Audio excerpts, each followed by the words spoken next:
इंदौर के लोकमान्य विद्या निकेतन में महाराष्ट्र की लोक कला और लोक संस्कृति को बढ़ावा देने के उद्देश्य से विशेष सांस्कृतिक शिविर और नृत्य प्रतियोगिता का आयोजन किया गया।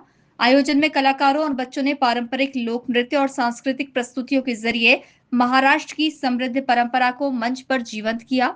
कार्यक्रम के आयोजकों ने बताया कि लोक नृत्य और लोक कला हमारी संस्कृति का अभिन्न हिस्सा है, जो समाज की भावनाओं और प्राकृतिक आनंद की अभिव्यक्ति का माध्यम बनते हैं। हर प्रदेश की लोक कलाओं को अपनी अलग पहचान होती है और इन्हें नई पीढ़ी तक पहुंचाना बेहद जरूरी है।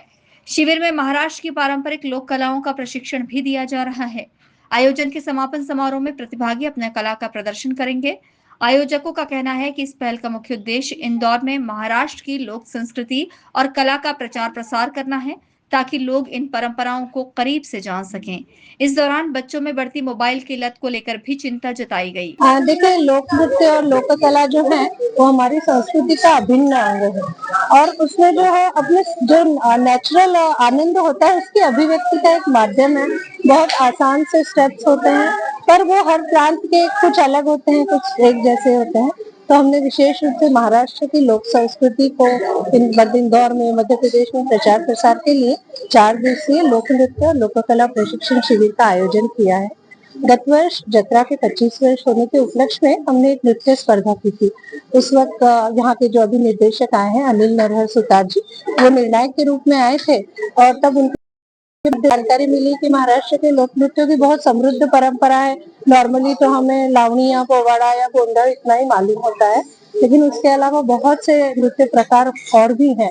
तो इस वर्ष हमने विशेष रूप से जूनियर और सीनियर दोनों वर्गों में प्रशिक्षण शिविर आयोजित किया है।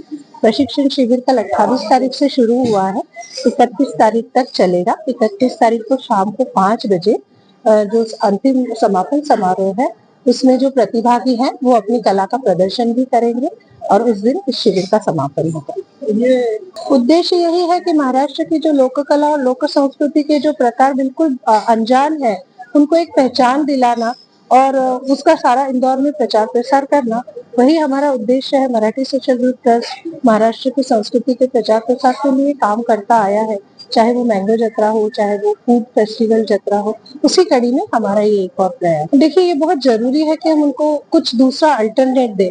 हम उन्हें केवल कहेंगे कि आप मोबाइल से दूर हटे तो वो संभव नहीं होगा। जब तक हमें उन्हें कुछ कंस्ट्रक्टिव करने को नहीं देंगे, जब ऐसा कुछ ना दे जिसमें वो खुद एंजॉय कर सकें, तब तक हम उन्हें उससे दूर नहीं कर पाएंगे। अब आप यहाँ देखें, कोई भी बच्चा बीच में उठता है तो मोबाइल अपने हाथ में नहीं लेता है सबके पास। क्यों? क्योंकि वो इस चीज को एंजॉय करते हैं, वहां उन्हें कुछ नया सीखने को मिलता है। और ऐसे एक्शंस नहीं है जहाँ बहुत कुछ टेक्निकल हो, वो उसको करने के साथ साथ खूब एंजॉय भी कर रहे हैं। तो मुझे लगता है कहीं ना कहीं भूल हमारी है जो हम उन्हें अल्टरनेट देने में चूकते हैं। यदि हम देंगे तो बच्चे जरूर इसको एक्सेप्ट करेंगे। उम्मीद है कि इस तरह के आयोजन बच्चों की कला को एक नया और उचित मंच प्रदान करेंगे। Bureau report, INN news, Indore.